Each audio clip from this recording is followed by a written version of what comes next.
ఢిల్లీలో నిన్న సీఎం రేవంత్ చేసిన వ్యాఖ్యలకి కౌంటర్ ఇస్తున్నారు కేంద్ర మంత్రి కిషన్ రెడ్డి. లైవ్ లో చూద్దాం.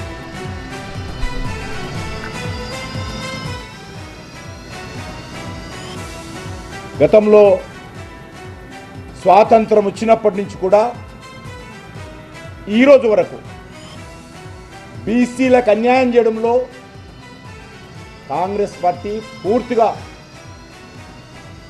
మరి ఏ రకంగా కక్షపూరిత వైఖరితో అవలంబిస్తుందో మనం చూస్తా ఉన్నాం.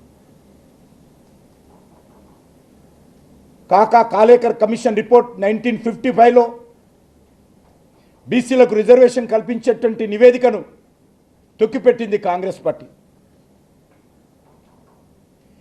ఇందిరాగాంధీ గారు, రాజీవ్ గాంధీ గారు కలిసి ఏ రోజు కూడా బీసీల సంక్షేమం గురించి మాట్లాడలేదు. కాంగ్రెస్ పార్టీ అధికారంలో ఉన్నప్పుడు మండల్ కమిషన్ నివేదికను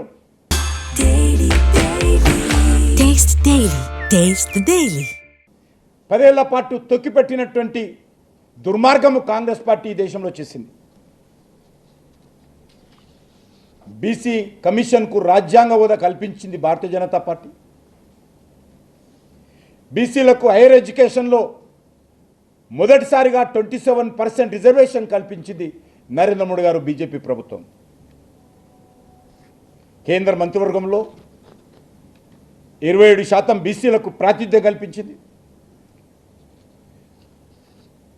12 మంది ఎస్సీలకు, 8 మంది ఎస్టీలకు మొదటిసారిగా స్వాతంత్రం వచ్చిన తర్వాత ఇంత పెద్ద ఎత్తున సామాజిక సమతుల్యత పాటిస్తూ మంత్రివర్గంలో స్థానం కల్పించినటువంటి ఘనత భారతీయ జనతా పార్టీకి నరేంద్ర మోడీ గారికి దక్కుతుంది.